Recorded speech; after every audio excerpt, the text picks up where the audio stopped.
The National Economic Council has set up a committee to interface with the Nigerian National Petroleum Corporation with a view to determining the correct price of fuel and end the lingering queues at the petrol stations across the country. Governor Muhammad Abubakar of Bauchi State disclosed this to State House reporters after the NEC meeting presided over by Vice President Professor Yemi Osubajo. The National Economic Council set up it has a committee that has been interfacing with all revenue generating agencies of the federal government under the chairmanship of the governor of Gombe State. That committee has been charged with the responsibility of interfacing with the NNPC with a view to determining the correct price for PMS. President Muhammad Buhari has approved the formation of a new committee to look into the rebuilding of communities affected by violence in some states of the Federation.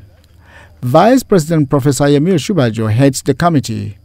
Members of the National Economic Council were informed of this development after they received the report of the committee on the farmers' herdsmen crisis.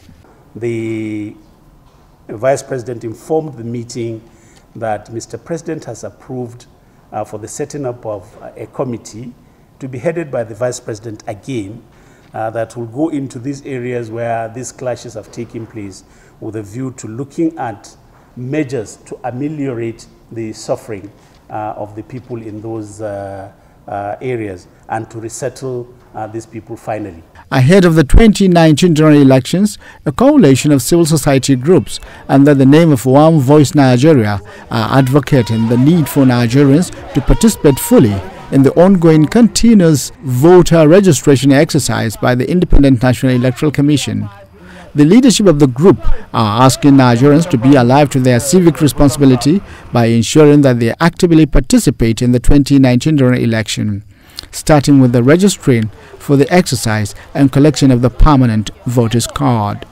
The essence of this march today, first of all, there's a significance. Today it's exactly 1 year to the 2019 elections. And so last year we came out in February to demand for good governance. And this year we decided on voters' education.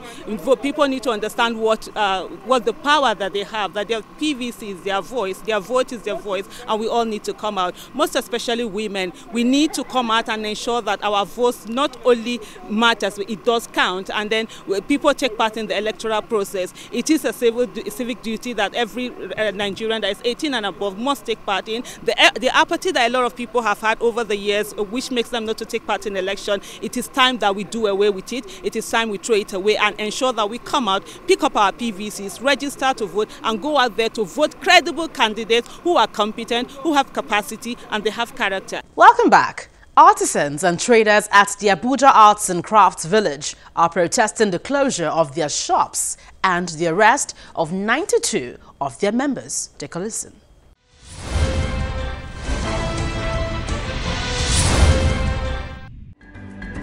The Arts and Crafts Village is one of the top tourist sites in the nation's capital.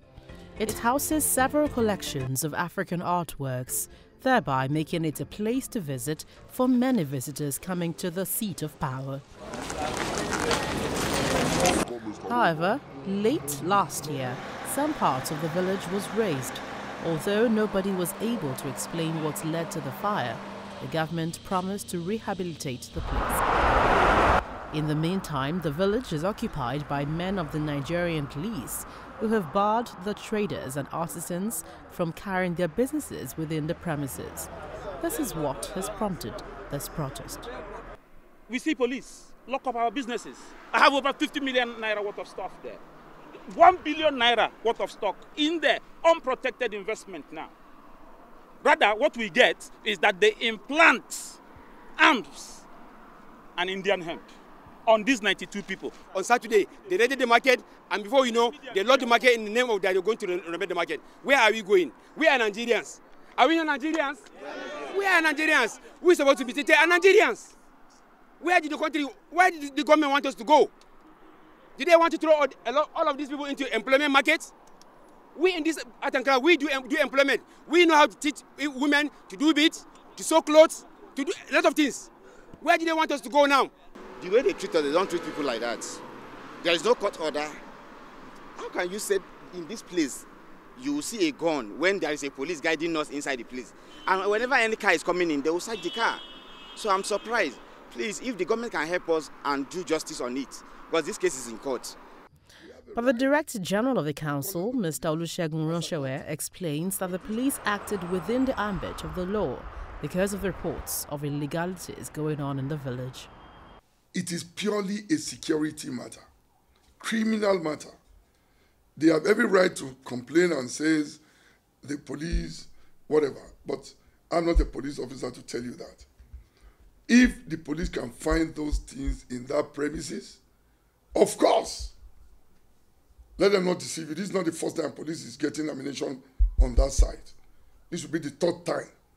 Even before I was appointed, they found ammunition on that site from the information I got when I resumed office. And that's why we try to sanitize the place. One of them sometimes owns 10 shops, 5 shops, 8 shops.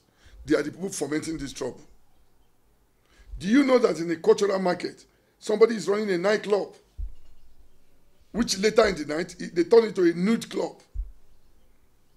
Otumba Ronshawe will not allow that. The reason why we're having all these security challenges is because the criminals find it easier to mix up with them. Don't forget, when I resumed, we met over 45 abandoned vehicles in that premises. When I reacted and called the Federal Road Safety to come and pull them up, I personally spoke with the Corps Marshal General. Oh boy, I did. Immediately he sent his team. Within 10 minutes, over 40 cars left that premises. The traders and the artisans are insisting that they will seek legal redress, as the matter is already before the FCT High Court.